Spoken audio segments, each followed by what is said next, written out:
Yigal Palmor is the head of international relations and foreign policy advisor to the Jewish Agency chairman, Isaac Herzog. He took part in those meetings we just mentioned. Thank you, sir, for joining us today. Thank you for having me. It's a pleasure. Well, the Anti-Defamation League expressed their disappointment with what they took away from their own meetings with Facebook executives earlier this week. Would you say the same? What were the highlights of the meetings that you participated in? Well, we certainly were not disappointed, I have to say. The meeting was very productive.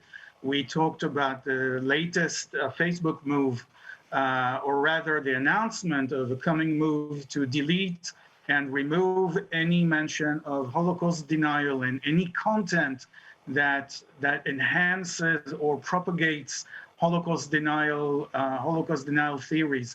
So this is extremely important from Facebook. If you remember that 2 years ago, Mark Zuckerberg said in his own voice why he considered Holocaust denial as a terrible thing, but that he thinks it should be allowed within the framework of free speech. So obviously for Facebook to take that move, that came from somewhere. There was a process of learning and interiorizing a few things and a few lessons.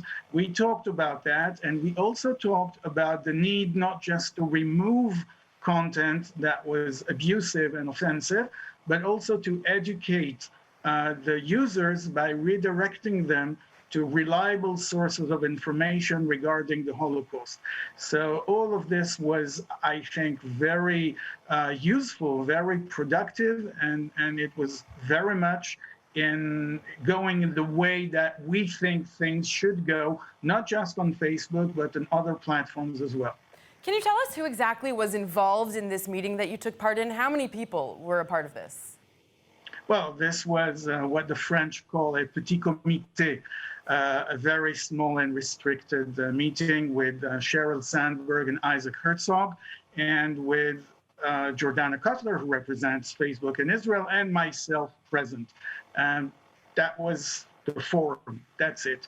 Because I believe, and we all believe at the Jewish Agency, I think Facebook believes so too, that in order for the conversation to be useful and in order for the conversation to actually go somewhere and reach conclusions, you need as few speakers as possible.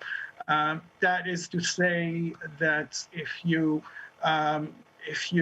convene a round table where 10 people from every side, everyone gets to speak their mind and to say their opinion, and that's fine. But that's not going to lead to any operational conclusions, if you see what I mean. Absolutely. And this conversation was very straight on, very direct, very personal. We talked about what needed to be discussed, and we didn't need much time to reach conclusions. And just really quickly, following your meeting that you had with Sheryl Sandberg and Isaac Herzog, there was a meeting in the Knesset yesterday that had, as well as Facebook representatives from TikTok and Twitter, and you seem to think that meeting was not as productive as the meeting that you had on Zoom before that. Why is that? Well, first of all, any meeting that is broadcast or made public, even as it is taking place, cannot be, by definition, a productive meeting because people will speak to the camera. And we all know that. I mean, you're on TV business, you know what I'm talking about. And people will speak because people will speak while they are aware of being watched, not just by the people present at the meeting, right, but by an unknown number of people watching them on TV.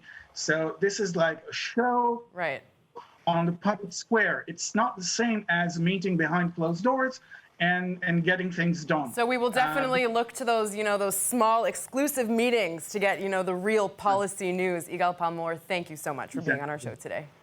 Thank you. Thank you.